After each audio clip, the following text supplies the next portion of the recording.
Σας ευχαριστούμε πολύ που ήρθατε.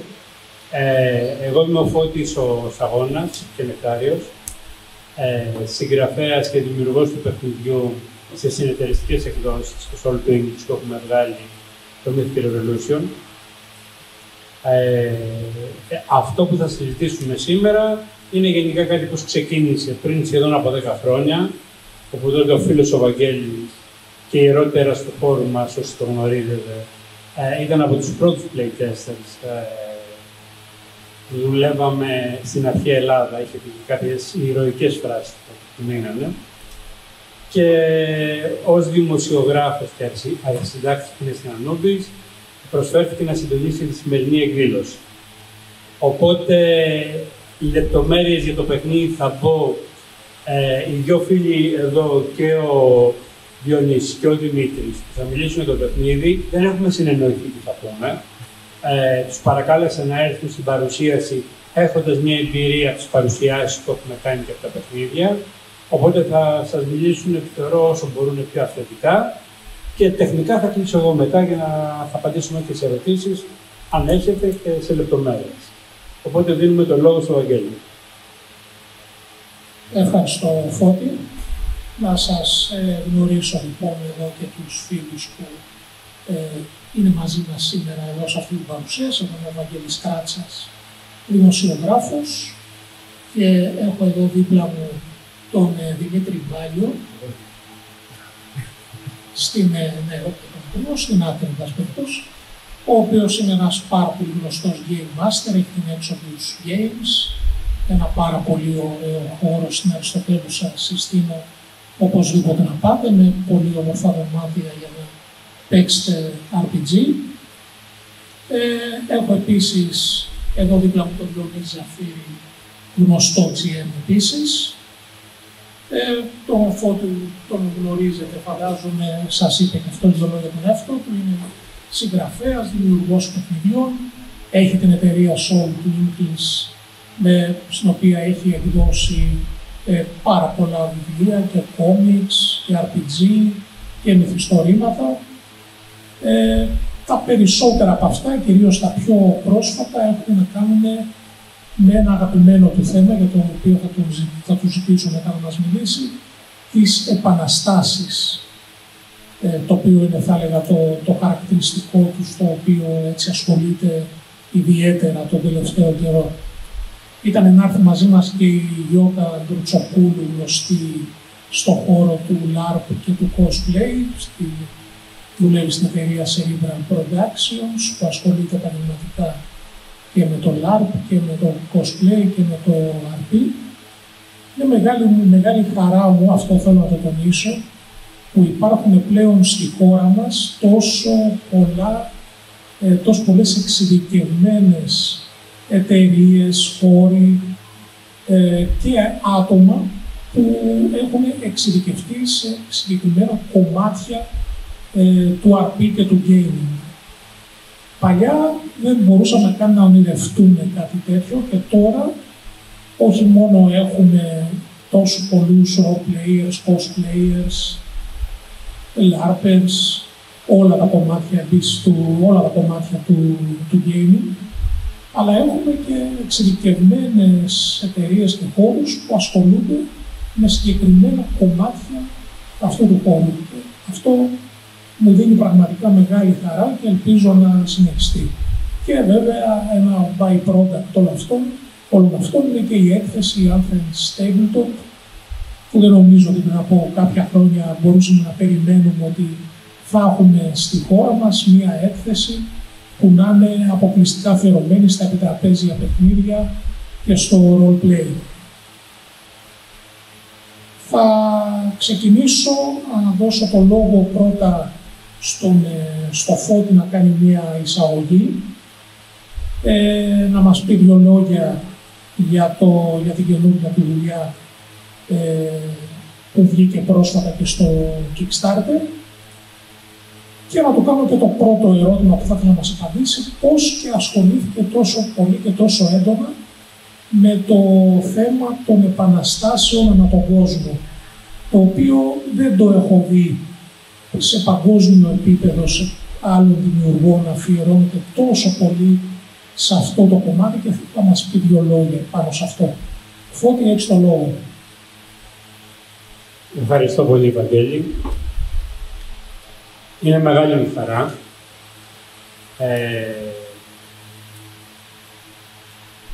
Πριν μιλήσουμε για το τι εμπνέει ένα δημιουργό, όσοι έχετε ασχοληθεί είτε με τις τέχνες, αν έχετε ασχοληθεί, είτε με τη συγγραφία, έστω και ερασιτεχνικά, ουσιαστικά πάντα είσαι ερασιτέχνης, δεν μπορεί να πεις ότι είσαι πραγματικά επαγγελματίας στον χώρο της τέχνης, γιατί πρώτα απ' όλα πρέπει να είσαι εραστής από το χώρο, πρέπει να τον αγαπάς, πρέπει να δίνεις ένα κομμάτι από τον εαυτό σου και την ψυχή σου, και αυτό όταν βέβαια συμβαδίζει και σε επαγγελματικό βαθμό, θεωρώ για κάθε δημιουργό είναι μεγάλη χαρά. Πριν μιλήσω για τις επαναστάσεις που είπε ο Βαγγέλης και που τον έχει ιντριγκάρει, αυτό που κάναμε τώρα έχει ξεκινήσει πριν 10 χρόνια. Τότε που σας έλεγα, ξεκινάγαμε σαν κάθε παλιός παίκτης και εγώ, είχα τη χαρά και το όραμα να φτιάξω το δικό μου παιχνίδι. Με ιντρίγκα της Πέντε. Δοκιμάσαμε με φίλους, ξεκινώντας πρώτα από την οικογένειά μου, δηλαδή. Ακόμα τότε δεν ήμουν συγγραφέας. Έφτιαξα κάποια στιγμή ένα card game το 2004, το οποίο βγήκε περιέργως πολύ καλό. Οπότε το προχωρήσαμε, άρχισε να πειραματίζομαι με συγγραφή κόμιξ και να προχωρώ και σε άλλα πράγματα. Γράφοντας, διαπίστωσα από αυτά που μου λέγανε όλοι ότι γράφω αρκετά καλά έως πολύ καλά. Αυτό μου δίνει τη χαρά και την ελπίδα να προχωρήσω και συνέχισε. Το ένα έφερνε το άλλο, χωρίς σχεδιασμό. Το 2011 ήταν, ναι, 11, όχι, 12. Η καταγωγή μου εμένα από τη μεριά του πατέρα μου και της μητέρας μου είναι στην Εντεροκανανία.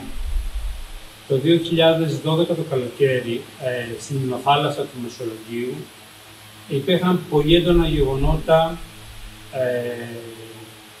με τους Τσιγκάνους στην περιοχή που είναι πολλοί. Η ιστορία ήταν τότε ότι υπήρχε ένας μεγάλος αρχιμαφιόζος Ρωμά που είχε εξοριστεί από την Κρήτη, είχε φτάσει στην Ανατολικανανία, είχε διαπλακεί με αστυνομία και με εισαγγελείς, δεν τον πήρε κανένας και ασκούσε τρόμο, τα λέμε τρόμο στα όρια του Φαρουέστ. Πολλοί είχαν αντιδράσει, βρήκε ευκαιρία η Χρυσή Αυγή γιατί είχε στελέχη κάτω στην Ανατολικανανία, σήκωσε τη σύγκρουση πάρα πολύ ψηλά, με αποτέλεσμα να καταλήξουν με πυροβολισμούς, με λιτιαρίσματα, μια πάρα πολύ άσχημη κατάσταση εκείνη την περίοδο για την θάλασσα του Ιταλικού και του Μεσολογγίου. Τότε με κάποιους, επειδή καταστράφηκε και μεγάλα πανηγύρια που γινόντουσαν και διάφορες εκδηλώσεις πολιτισμικές πήραν όλα πίσω, αναλάβαμε κάποιες πρωτοβουλίες για να μπορέσει να σταματήσει όλο αυτό το κακό και να μπορέσει να ισορροπήσει η κατάσταση. Συλλέγοντας στοιχεία για την περιοχή, για τη δίκη του Καραϊσκάκη που γίνει στο Ετωλικό και λεπτομέρειες που αφορούσαν το Μεσολόγγιο και την θάλασσα, συνειδητοποίησα, αρθογραφώντας ότι υπάρχουν πολλά πράγματα τα οποία και οι ίδιοι οι ντόπιοι δεν τα γνωρίζαν. Πολλά πράγματα για την ιστορία. Την ιστορία του τόπου. Φανταστείτε τώρα λέμε για το Μεσολόγγιο, που η έξοδος του Μεσολογγίου είναι από τα πιο εμβληματικά σημεία της Ελληνικής Επανάστασης. Και όμως αυτό, πολλά πράγματα που αφορούσαν ιστορικά γεγονότα ήταν άγνωστα. Έτσι ξεκίνησα να γράφω ιστορικά μυθιστορήματα. Πριν ξεκινήσω να φτάσω στο παιχνίδι. Ξεκίνησα λοιπόν να γράψω ιστορικά μυθιστορήματα, όπου αν τα διαβάσετε, όπου τα διαβάσετε, σας βεβαιώνω ότι τα περισσότερα που περιγράφονται μέσα είναι πραγματικά γεγονότα. Εκτός από λίγους φανταστικούς, κατασκευασμένους, πλασμένους χαρακτήρες, όλα τα άλλα είναι ιστορικά πρόσωπα και τα γεγονότα, ακόμα και κάποια απίθανα πράγματα, είναι πραγματικά γεγονότα. Αυτό λοιπόν, Βαγγέλη, για να απαντήσω στο ερώτημά σου, ήταν το πρώτο μου ένασμα για τις επαναστάσεις. Η Ελληνική Επανάσταση, η οποία έχω κρατήσει από τότε αυτό το μουστάκι της επίθεσης, κυρίως από τα cosplay που κάναμε. Λοιπόν, η Ελληνική Επανάσταση είναι μια μυθική επανάσταση. Γιατί πάρα πολλοί από τους συντελεστές της, από τους πρωταγωνιστές της, από τους επαναστάτες, ήταν άνθρωποι αμόρφωτοι, ακόμα και μικροπρεπείς, κλεισμένους στα εγώ τους ή στις μικρές επιδιώξεις, με φοβερές συγκρούσεις που γίνονται σε όλες τις επαναστάσεις. Γιατί όταν αλλάζει η εξουσία, γίνεται μια ρευστοποίηση της εξουσίας. Έτσι. Χάνεται η εξουσία των Οθωμανών, οπότε συγκρούονται οι όποιες δυνάμεις πολιτικές, οικονομικές ή όποιες δυνάμεις για να κατακτήσουν ξανά πάλι το κενό εξουσίας που υπάρχει. Οπότε σε όλες τις επαναστάσεις, παγκοσμίως, είτε Γαλλική είτε Οκτωβριανή Επανάσταση, οι συγκρούσεις είναι αναπόφευκτες. Στο μεσοδιάστημα μέχρι να σταθεροποιηθεί η όποια εξουσία. Έτσι λοιπόν η Ελληνική Επανάσταση μέσα από αυτές τις συγκρούσεις της παράλληλα είχε και πολλά ηρωικά στοιχεία, σε βαθμό μυθικό. Είτε Κολοκοτρώνη το λέμε, είτε Μπουμπουλίνα, είτε Μαδομαυρογένους, είτε Παπαφλέσσα, είτε Καραϊσκάκη, αλλά και πάρα πολλοί δεκάδες μικρότεροι γνωστοί πρωταγωνιστές αυτής της Ελληνικής Επανάστασης και υπερβήκαν τον εαυτό τους και θυσιαστήκαν στο τέλος μέσα από μια πορεία, ας το πούμε, κάθαρση. Αν το πάρουμε από αφηγηματική δομή ενός θεατρικού έργου, το πώς οδηγηθήκαν σε αυτή την κάθαρση. Η Ελληνική Επανάσταση προχωρήσει μέσα από δύο εμφυλίους πολέμους και σκληρή σύγκρουση πολιτική και οικονομική σε σχέση με το πρώτο δάνειο που καταχρέωσε τη χώρα και το μισό δάνειο σπαταλήθηκε σε εμφύλιο πόλεμο. Κλείνω λοιπόν αυτή την εισαγωγή να πω ότι αυτό το πράγμα και με εγωίτευσε και με ενέπνευσε. Πέρα από συγγραφέα. Και το παιχνίδι το οποίο δοκιμάζαμε πιο πριν, που ήταν στραμμένο στην αρχαία Ελλάδα, σε πιο μυθικό, υπερηρωικό, με ημίθεους, ας πούμε, ήρωες, σαν παίκτες, επηρεασμένους από το χώρο του φάνταζη, όπως είμαστε περισσότεροι. Αποφασίσαμε, η σύζυγός μου Κατερίνα Στήλου είναι και κοινωνιολόγος και παιδαγωγός και το σκεφτήκαμε και το στρέψαμε στην περίοδο του διαφωτισμού, ονομάζοντας το τίτλο Mythic Revolution. Αυτό από άποψη εμπορική ήταν ένα λάθος, το οποίο δεν έχουμε μετανιώσει φυσικά, έτσι. Ήταν συνειδητή επιλογή μας, γιατί ξέραμε ότι δεν είναι σεξι ένα ιστορικό-πολιτικό RPG παγκοσμίως. Δεν έχει πετύχει κάποιον να είναι γνωστό μέχρι στιγμής. Εμείς ελπίζουμε ότι θα το κάνουμε στα επόμενα χρόνια και με τη βοήθειά σας να το υποστηρίξετε. Λοιπόν, οπότε επιλέξαμε αυτό και επιλέξαμε αυτό για δύο λόγους. Πρώτον, επειδή το αγαπάμε και σας είπα γιατί το αγαπάμε. Δεύτερον, γιατί φτιάχνοντας ένα παιχνίδι ρόλο, το οποίο είναι απλό στους κανόνες, κατανοητό, μπορεί να το παρουσιάσεις σε συλλόγους, σε σχολεία. Έχω κάνει δεκάδες παρουσιάσεις αυτά τα χρόνια, το 2018 που εκδόθηκε η πρώτη μορφή ως τώρα, σε δημοσιογράφους, σε καθηγητές, σε ανθρώπους που ήταν άσχετοι από τα παιχνίδια ρόλων και δεν ξέραν καν τι σημαίνει παιχνίδια ρόλων. Φιλοδοξούμε τα επόμενα χρόνια το RPG στην Ελλάδα να βοηθήσουμε να γίνει ένα κατανοητό εργαλείο. Και εκπαιδευτικό εργαλείο και εργαλείο παρουσίασης αφηγηματικής μυθοπλασίας, όπως θέλουμε να το πούμε. Παρακάτω θα σας πω στο τέλος πώς συνδέεται ο μύθος με την ιστορία και με τις υπόλοιπες επαναστάσεις. Αλλά λέω να κλείσω τώρα για να μην σας κουράσω το πρώτο μέρος, για να μιλήσουν και αυτοί που το ζήσανε και έχουν μια εμπειρία όχι ιδιαίτερα μεγάλη, δεν έχουν μεγάλη εμπειρία, δεν είναι από τους παλιούς πυροκαίστες. Η Γιώτα που δεν μπόρεσε σήμερα ήταν ένα από τους πρώτους πυροκαίστες, δεν μπόρεσε σήμερα. Οπότε ξαναδίνω το λόγο στο Βαγγέλη να συνεχίσει το συντονισμό. Ας περάσουμε λοιπόν εδώ στο Διονύση να μας πει και αυτός δύο λόγια για το πώς έχει βιώσει ο ίδιος το σύμπαν των βιβλίων και των παιχνιδιών του Φώτη του Σαγώνα. Ο λόγος λοιπόν εδώ στο φίλο του Διονύση. Ευχαριστώ πολύ. Εγώ ξεκίνησα πρώτα σαν παίκτης, οπότε το έζησα και από τις δύο πλευρές, και σαν παίκτης και σαν αφηγητής το παιχνίδι. Το The Beginning κυρίως. Έπαιξα κάποιες δοκιμαστικές εκδόσεις και αυτό που με μάγεψε ήταν η συγγραφή της πραγματικότητας και της ιστορίας με τη φαντασία. Με το κάτι το οποίο δεν υπάρχει στην καθημερινότητα. Γιατί οι περισσότεροι αυτούς αποζητάνε από τα επιτραπέζια, από τα παιχνίδια ρόλων, τον εαυτό τους σε κάποια άλλη πραγματικότητα. Οπότε αυτό με βοήθησε να ξεκινήσω και να το δω σαν κάτι το οποίο θα μπορούσε να στηθεί και να μεγαλώσει περισσότερο. Και κάτι το οποίο για μένα αξίζει γιατί παίζει και με το χωροχρονικό συνεχές και με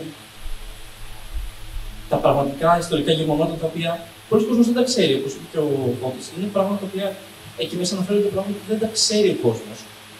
Και είναι ιστορία όχι μόνο ελληνική ιστορία, αλλά και παγκόσμια ιστορία που μπορεί να βρει κάποιο και μπορεί να εξελιχθεί αυτό.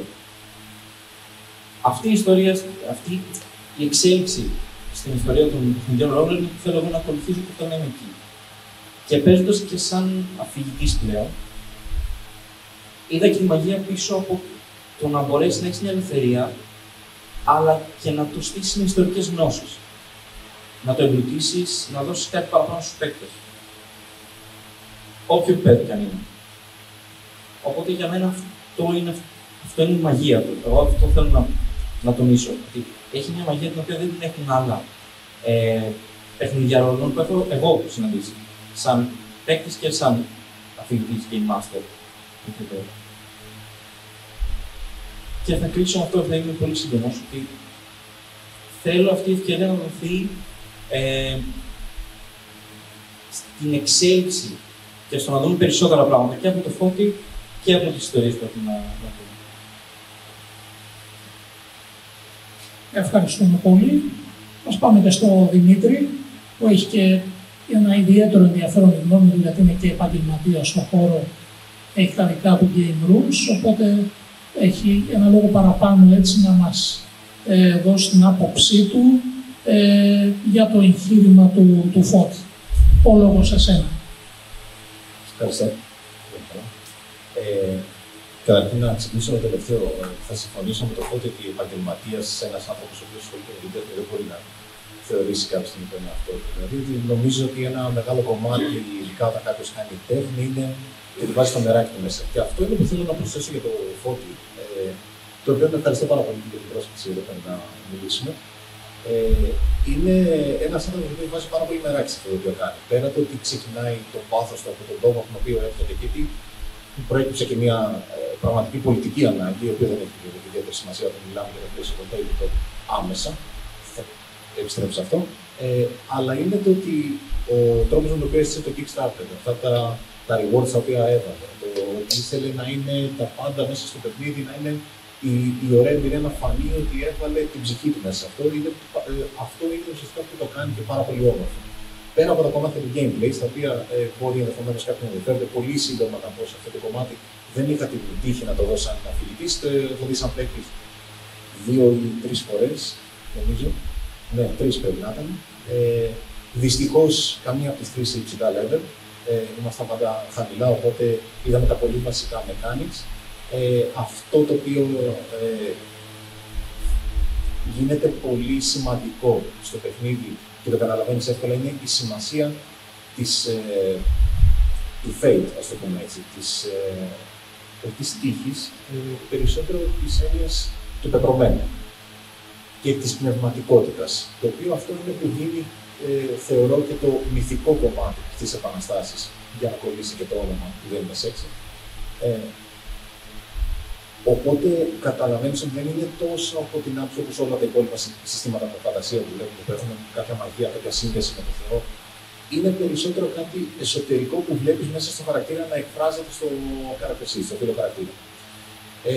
Σημαντικό επίσης, μικρή παρένθεση, ότι σε αντίθεση με τα πιο δημοφιλή συστήματα, το Mythic Revolutions δεν επιτρέπει στο χαρακτήρα, αν δεν είναι ειδικό σε κάτι, να καταφέρει να το κάνει.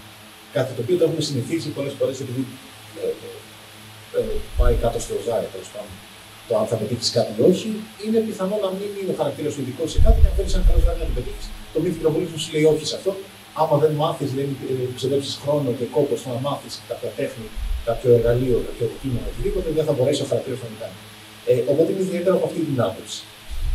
Αυτό ήταν το gameplay. Στο γενικότερο κομμάτι, αυτό που θέλω να προσθέσω και αυτά που είπε ο Φώτης. Οι επαναστάσεις είναι ενδιαφέρον και αν μπορέσω να κολλήσω και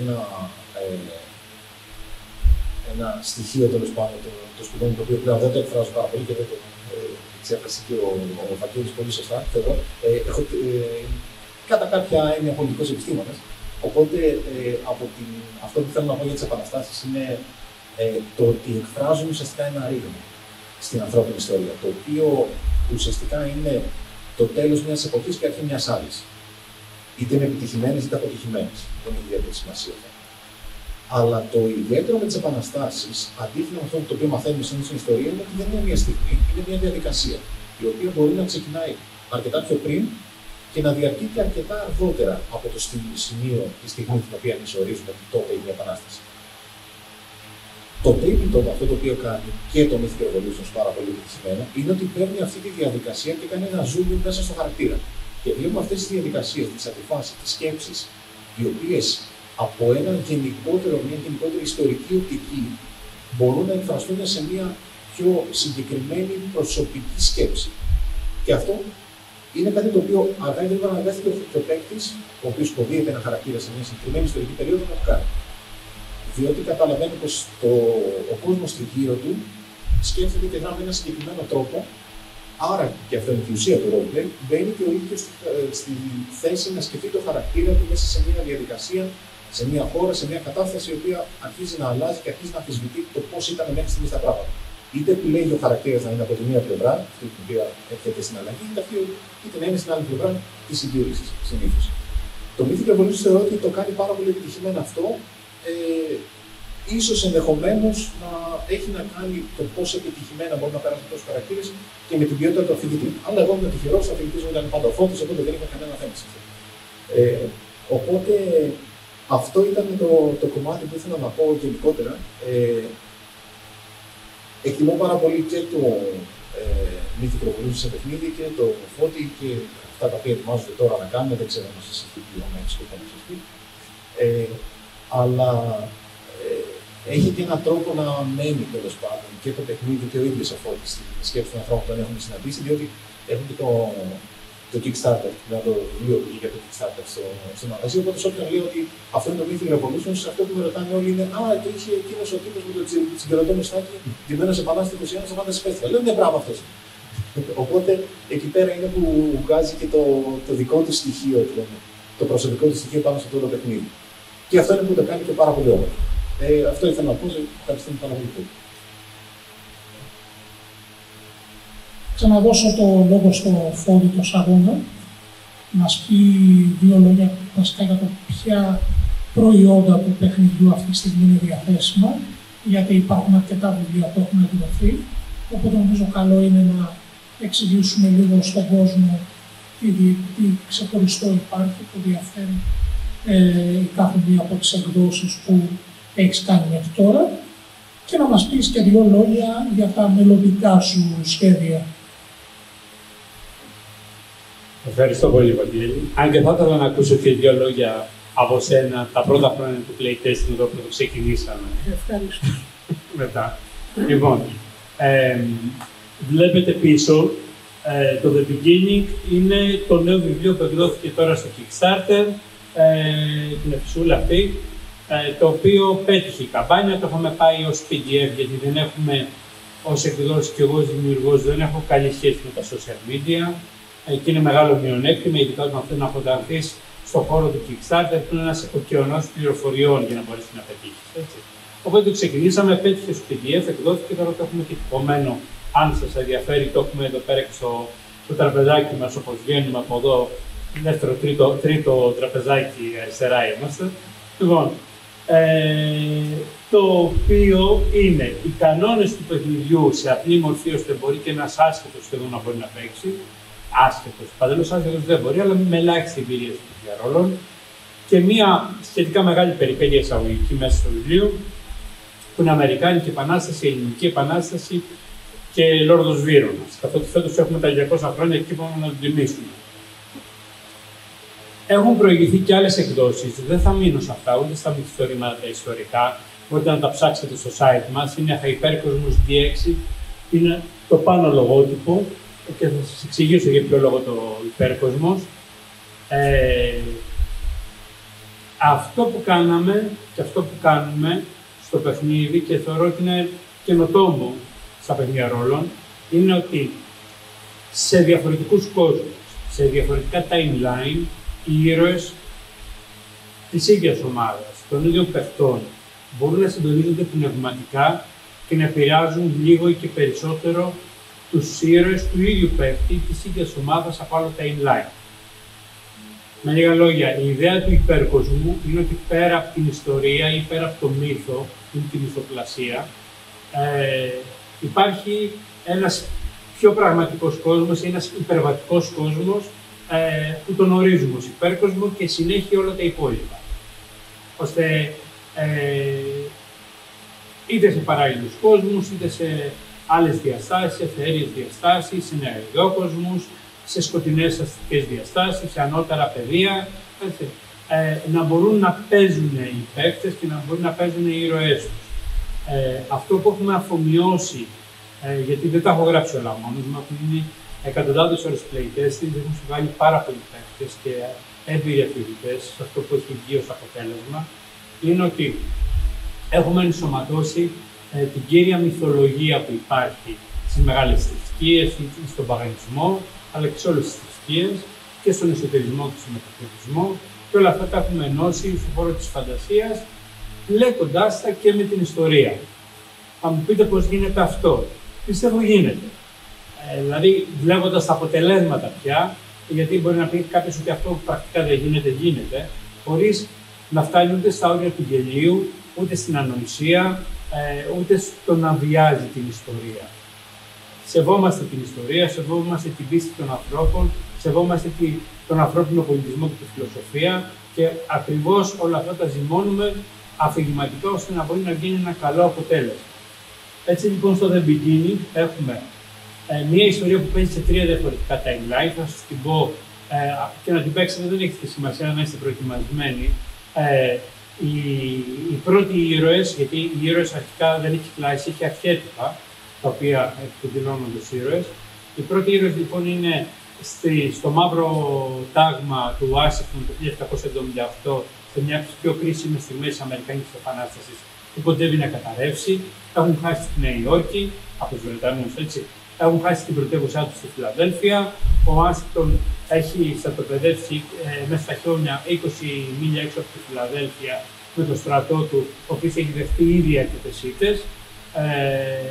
Και είμαστε σε έναν δύσκολο χειμώνα που ταλαιπωρηθήκαν πάρα πολύ οι Αμερικανοί επαναστάτες. Και πάνω εκεί, σε αυτή την κρίσιμη περίοδο, μόλις έχει ψηφιστεί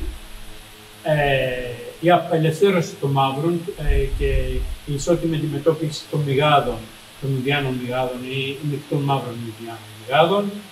Δεν κράτησε πολύ, αυτό έγινε Φεβρουάριο, αυτή η νομοθεσία της Αμερικάνικης επαναστατικής κυβέρνησης. Οι θεοδάτες ασκήσαν μεγάλη πίεση, το καλοκαίρι αποσύρθηκε πίσω της, επανήλθε η δουλεία, αλλά ήδη είμαστε περίοδος που υπάρχει το πρώτο μαύρο σύνταγμα στο στρατό του Ουάσιγκτον, έτσι. Οπότε εκεί παίζουν οι ήρωες, εκεί ξεκινάνε, παίζουν και καταλήγουν σε μια διέξοδη αφηγηματικά κρίσιμη στιγμή. Τους αφήνουμε στην άκρη. Σύμφωνα με τα αρχέτυπα, οι παίκτες φτιάχνουν άλλους ήρωες Ευρωπαίους στην Τριέστη. Στο 1821 έχει ξεκινήσει η επανάσταση του Υψηλάντης Παραδουνάκης, δεν έχει ξεσπάσει ακόμα στην υπηρετική Ελλάδα. Ξεκινάνε οι ήρωες από την Τριέστη, δεν θα σας πω τη συνέχεια που συνδέεται με την Ελληνική Επανάσταση. Και ύστερα ξαναπαίζουν σε ένα περιβάλλον με τον Λόρδο Βίρουνα και το Σέλεϊ στη βίλα του στη Ραβένα, σε πιο υπερφυσικό περιβάλλον, όπου μετά όλα αυτά μαγειρεύονται και ενώνονται σε έναν επίλογο που αφορούν και τους προηγούμενους ήρωες. Αυτό που θέλω να σας πω με λίγα λόγια, αυτή είναι και η λειτουργία της σύλληψης του υπέρκοσμου, είναι ότι η αφήγηση εξυπηρετεί και το μύθο, εξυπηρετεί και την ιστορία. Αρκετά καλά. Το επόμενο που θα ξεκινήσουμε, και έχει και ένα QR code, είτε το παίρνετε από εδώ είτε το παίρνετε τις επόμενες σήμερα και αύριο από το τραπεζάκι των εκδόσεών μας, ξεκινάει στην Ιαπωνία του 18ου αιώνα, το 1781, πάλι σε μια δύσκολη περίοδο λοιμού και καταστροφών για την Ιαπωνία, τα οποία είναι και αυτή σε ένα πολιτικό μετέχνιο εκείνη την περίοδο. Προχωράμε, είμαστε 30 χρόνια πριν το Σογκούμι, ξαναλέμε τώρα τη σειρά έτσι, το Σιτοκουλί. το οποίο θα ξεκινήσει το Kickstarter και αν είμαστε έτοιμοι να το ξεκινήσουμε είτε φθινόπωρο είτε το πάμε προς τα Χριστούγεννα μεριά. Σε 2 καταστήματα μάλιστα θα στήσουμε, ένα στην Καλυθέα και ένα στους Αμπελόκηπους, ομάδες με playtester ήδη φτιάχνονται. Αν βρεθεί, αν θέλετε, σε κάποιο άλλο κατάστημα μπορεί να στήσουμε και τρίτη ομάδα για playtesting. Και αυτά είναι τα επόμενα μας εκδοτικά δηλαδή, σχέδια. Ένα campaign setting μεγάλο που θα είναι με πολλές δηλαδή μικρές περιπέτειες στην Ιαπωνία στο τέλος της περίοδου της πρωτοδαρχίας. Και μετά θα βγει και το βιβλίο, το Player's Handbook, σαν να λέμε, ένα ολοκληρωμένο βιβλίο με ταλέντα, με αρκετά πράγματα, τα οποία αυτό που θέλω να σας πω ακόμα είναι ότι οι παίκτες παίζοντας δεν είναι μόνο ερμηνεία της μοίρας ή των ιστορικών γεγονότων, έχουν τη δυνατότητα να διαμορφώσουν την ιστορία και το περιβάλλον τους. Δηλαδή έχουν ένα μηχανισμό reality συγχρονής τυπών, τα οποία μπορούν να παρεμβαίνουν στην πραγματικότητα, λιγώντας τη, ας το πούμε, ή αλλάζοντάς την κατά κάποιο τρόπο. Και στο μέλλον, δηλαδή, αυτό θα γίνει και το βιβλίο του χρόνου, το Player's Handbook, θα υπάρχουν και συγκεκριμένοι κανόνες που θα υπερκωδούν το πώς οποιοδήποτε campaign, είτε στην αρχαιότητα, αρχαία Ελλάδα, αρχαία δηλαδή ιδανικά εντελώς, είτε σε ένα μελλοντικό που έχουμε κάνει playtesting στο διάστημα, του κοινού του διαστήματος με στοιχεία τρόμου μέσα, το πώς αυτά τα campaign, παίζοντας οι παίκτες, μπορούν να τους δίνουν συγκεκριμένες κατευθύνσεις, γινόμενοι κάτι περισσότερο από πρωταγωνιστές σε μία ιστορία ή σε ένα επεισόδιο ή σε μία ταινία. Αυτή είναι η δομή του κόσμου. Μπορεί να έχετε πολλές απορίες από αυτό που σας είπα, ανάλογα και με την εμπειρία σας που έχετε αν έχετε ως gamer, για να είστε εδώ κάτι σας ενδιαφέρει. Οπότε, επειδή 5 ώρα πρέπει να τα δώσουμε την θα μπορεί και 5 και 10, να μην πιεζόμαστε, έχουμε νομίζω ένα τέταρτο ακόμα. Θα τελειώσω εδώ. Εμείς θα προσπαθούμε να κάνουμε 1 με 2 Kickstarter το χρόνο. Ακολουθήστε να μας και διαδώσετε το, γιατί η δικιά μας ικανότητα στο διαδίκτυο σας είπα είναι περιορισμένη. Αν σας αρέσει, παίζετε, το προχωράτε, το υποστηρίζετε. Οπότε θα δώσω το λόγο στο Βαγγέλη για να κάνει και τον επίλογο, νομίζω, έτσι. Ευχαριστώ, Φώτη. Έχω και εγώ μια προσωπική εμπειρία από τα παιχνίδια του Φώτη, από το σύμπαν του Hypercosmos και το Mythic Revolutions. Έχω παίξει αρκετές φορές. Είναι η αφηγηματική δύναμη και η συγγραφική δυνότητα του Φώτη είναι αδιαμφισβήτητες. Σας συστήνω οπωσδήποτε να παίξετε στο μια φορά με DM τον ίδιο, αλλά και να διαβάσετε και τα βιβλία που έχει γράψει και τα μυθιστορήματα, τα οποία είναι πάρα πολύ ενδιαφέροντα, και το διήγημα τώρα το πιο πρόσφατο. Και φαίνεται αυτό και στο παιχνίδι, το οποίο έχει μεταφέρει αυτή την αφηγηματική δύναμη του δημιουργού του και στο γενικότερο setting του, αλλά και στις λεπτομέρειες αυτού. Επειδή όμως σε αυτά αναφέρθηκε ο Φώτης εκτενώς, εγώ θα ήθελα να αναφερθώ σε ένα άλλο θέμα, το οποίο είναι ότι όλα αυτά διεκπεραιώνονται μέσα σε ένα σύστημα το οποίο το διακατέχει η απλότητα. Δηλαδή, ρίχνεις κάποια ζάρια, κοιτάς αν έχεις φέρει το απαιτούμενο αποτέλεσμα για να περάσεις το DC και έχεις και κάποια κόκκινα ζάρια τα οποία σου κόβουν επιτυχίες. Και ανάλογα το πόσες επιτυχίες έχεις φέρει, μπορείς να παράγεις ένα καλύτερο αποτέλεσμα. Αυτό το πολύ όμορφο, πολύ απλό σύστημα που το μαθαίνει κάποιος μέσα σε 5 λεπτά, έχει γίνει στα χέρια του Φώτη ένα όπλο με το οποίο μπορείς να παίξεις τα πιο περίπλοκα settings στον αφηγηματικό τομέα. Και αυτό πραγματικά είναι επίτευγμα, δηλαδή πως ένα απλό σύστημα μπορεί να το μάθεις σε 5 λεπτά και με αυτό να παίξεις ένα παιχνίδι, ένα campaign το οποίο μπορεί να σου κρατήσει εβδομάδες και μήνες ακόμα, και μάλιστα σε τόσο διαφορετικά περιβάλλοντα, να παίξεις ελληνική επανάσταση, να παίξεις διαφωτισμό, να παίξεις αμερικανικό εμφύλιο, να παίξεις πάρα πολλά διαφορετικά πράγματα. Αυτό νομίζω είναι κατόρθωμα και μόνο γι' αυτό αξίζει κανείς να παρακολουθήσει το έργο του Φώτη Αγώνα και συνιστώ σε όλους σας πραγματικά δηλαδή να ρίξετε μία ματιά σε αυτά που έχει φτιάξει. Είναι κάτι το οποίο πραγματικά δεν το έχουμε δει πουθενά άλλο στον κόσμο και πιστεύω ότι αξίζει πραγματικά τον κόπο. Δεν ξέρω τα παιδιά εδώ αν θέλουν κάτι να συμπληρώσουν πριν κλείσουμε. Οπότε θα δώσω το λόγο στο κοινό. Αν έχει κάποιος από εσάς να κάνει κάποια ερώτηση, είναι ευπρόσδεκτος. Είναι κάποιος που θέλει να πάρει το λόγο, να ρωτήσει κάτι. Όχι, οπότε αν δεν έχει κάτι άλλο και ο Φώτης, νομίζω ότι κλείνουμε αυτή την παρουσίαση. Σας ευχαριστούμε πάρα πολύ που ήρθατε εδώ. Μπορείτε να επισκεφτείτε το περίπτωρο των show του English για περαιτέρω αν θέλετε να έρθετε σε επαφή με τα έργα του Φώτη. Σας ευχαριστούμε πάρα πολύ. Καλή συνέχεια στο Athens Table Talk.